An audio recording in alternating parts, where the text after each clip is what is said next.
We don't like to smile. People look at us as angry people. But this is charity. This is charity. And every good deed that we do has that potential of becoming a means for us to attain Jannah. Every deed, however small it is, can be, if you can say, that ticket to achieving, tipping the scales as such in our favor. But today, in this consumer society, there's a thinking that only big things matter. That only big things matter. You know, the popular saying is go big or go home. Go big or go home. Let's do big things. Right? This is the type of thinking that we have.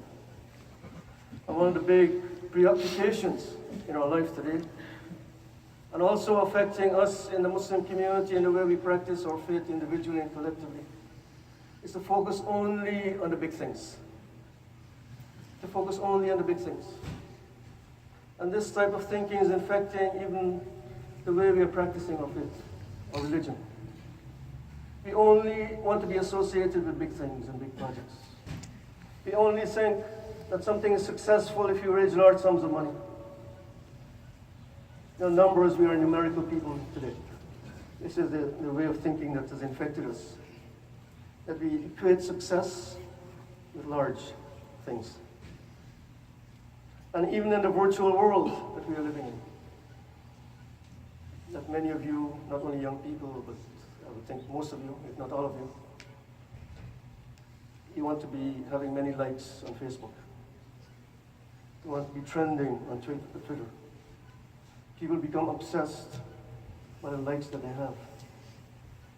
They become obsessed with the hits on YouTube. They equate their value with this numerical number. How many friends I have, or so-called friends. How many hits I have. And for younger people, it is also affecting us. There needs to be a project needs to be hyped, be seen as important.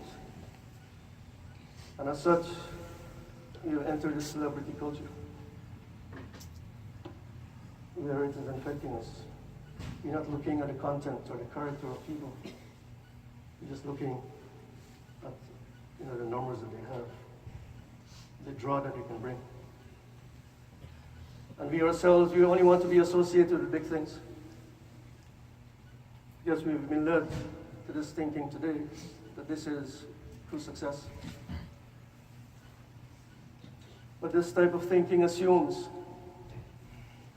that a good deed is based on the value as we perceive it. It assumes that something is good as we perceive it. But for us who believe in Allah, for us as believers, the reward of every good deed is based on the actual goodness in it, and only Allah can judge that. Only Allah can judge that. This is why that even the early Muslims, the companions and the early Muslims, anytime they engage in meritorious acts, small or large, they used to be worried whether or not it would be accepted. They would be like a pendulum between hope and fear, hoping that the deed that they did would be acceptable to Allah, and fearful that the deed that they did might have been tainted. This was their preoccupation, their concern when they did anything. They had fully understood that many seemingly great actions may not carry much weight in the hereafter, because it may have some inherent flaw in it. And they understood that it is possible that something, a minor act, that which is considered in this world minor, may have great merit, because it was done with good intention and with the utmost sincerity. One of Salafus Saleh, he said, intention may magnify a small deed or lessen a great deed. Intention may magnify a small deed or lessen a great deed. And all of us are aware of this report, this hadith in the collection, in the authentic collection, of a woman of ill repute who once helped a thirsty dog by lowering a container to bring up some water. And according to this tradition, the Prophet ﷺ said she'll be saved in the hellfire. This is a woman of ill repute. This small action, sincere action, tipped the scales for her. So intention may maximize a small deed or lessen a great deed. So we must have this understanding that whatever good we are doing, you're doing it for our own souls, for our own selves. Knowing that this action that we are engaged in, from the smallest action of smiling to even the minutest action, will have an everlasting value for us as we stand before Allah. If you do good, it's for your own souls. In ahsantum ahsantum li anfusikum. If you do good, it's for your own souls. Good deeds are our investment. Good deeds are our investment. Brothers and sisters, in a consumer-oriented world, we're losing this understanding. Many times we're ignoring even the smallest good actions. But today, individually and collectively, we need to change this in our thinking and in our actions. In our simple things of feeding the poor, as Masjid Toronto did this past Saturday, going into an Anglican church in Kensington, Chinatown, cooking a meal and feeding the poor, a small action. There were a few volunteers. It's a good action. These are things we must be engaged in more often. The companions of the Prophet ﷺ, they had this obsession. They had the obsession and they were competitive in doing good deeds. Our aspiration and our desire should be to be like them. Sabiqun bil khayrat bi-iznillah. Foremost in doing good deeds bi-iznillah, with the help of Allah. A believer is this who is foremost in good deeds. This brings me to the second point of consistency. The Prophet ﷺ, in this well-known hadith, says the most beloved actions to Allah are those done consistently, even if they are few. Those done consistently, even if they are few. In this tradition, this hadith, the Prophet ﷺ is telling us that a well-intentioned, consistent action is more beloved than a compulsive action. But a well-intentioned, consistent action is more beloved than the impulsive action. Many times as well, in our lives, we get into this action mode. But the action mode is that we want to do big things quickly. We see this in many times of the year as well. In Ramadan, we flock to doing good deeds during 1 month, which is commendable and desirable, and we must do it. But we are getting into this type of thinking of just doing compulsive things. This rush to do something good. But real benefit lies in consistency. So brothers and sisters, today I just want to remind us of this, that the ingredient of a good life, the ingredient of a good life is to engage in good actions that are loved by Allah. Engage in good deeds that are loved by Allah. And once that is established, then Allah loves our consistency in action. He loves us to be doing it consistently.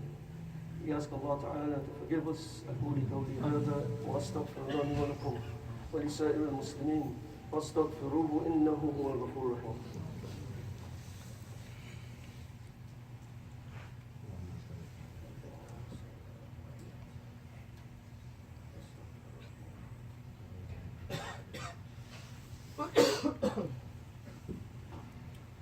Alhamdulillah, hamdan kathiran tayyiban mubarakan fihi. Wassalatu wassalam ala khairil mursaleen Sayyidina Muhammad wa ala alihi wa sahbihi ajma'in. Today we spoke about the quality of actions as opposed to the quantity of actions. The quality of our actions as opposed to the quantity. And we spoke about the value of doing good deeds that are based on good intention, sincerity, and consistency. You know, one of the other signs of our times that usually comes from our professional lives is that we, as they say in the business world, analysis paralysis. Right? We fall into this thinking, we start analyzing, you know, what is this deed? Can it give me the big bang as such, right? As opposed to the small effects it may have. So we fall into this analyzing things, and we end up doing nothing. Because we think it has no impact. We think it has no impact. But we should know that all virtues, big and small, are important. Never underestimate the small actions. Helping a needy person, a kind word, greeting a stranger, visiting someone who's ill or sick, consoling someone going through difficulty, removing something harmful, even making a dua for someone and smiling. Small actions. They may not make big headlines, but all of them can be that pendulum, shifting the pendulum that we need on the day of judgment. And every good deed is that window to the world of goodness and virtue. And this is one of the lessons we can learn from doing consistent deeds of goodness. Because the goodness generated by a small deed may lead us to larger good deeds. It opens the doors to the world of goodness. Through this multiplying process, even the small acts may change our lives. Of course, we should certainly go for doing big things. I'm not saying we should not do big things. But we should also remember that no virtue is too small. Let me conclude by saying that, you know, many times we speak in the Friday khutbah, and I began by saying this is remembrance of Allah, zikr of Allah, that we're gathering every Friday, is we're responding to the call of Allah, to the believers, to be in this collective gathering, to remember Him, to be reminded of His guidance, of His words in the Quran and in the tradition of the Prophet sallallahu alaihi wasallam. But many times as well, we forget as soon as we walk through the doors what we have said. One of the common weaknesses and weaknesses that we have today is that our minds are fleeting. We can't remember even the topic of the khutbah. We can't remember 20 minutes from now what was said in the Friday khutbah. If you were to want to test yourself, ask yourself, what was the topic of the khutbah last week? Do you remember? It means that we're lacking in this remembrance of Allah. So let me leave you with these two hadiths from the Prophet sallallahu alaihi wasallam. Two advices. He says, never disdain a good deed. Never underestimate a good deed.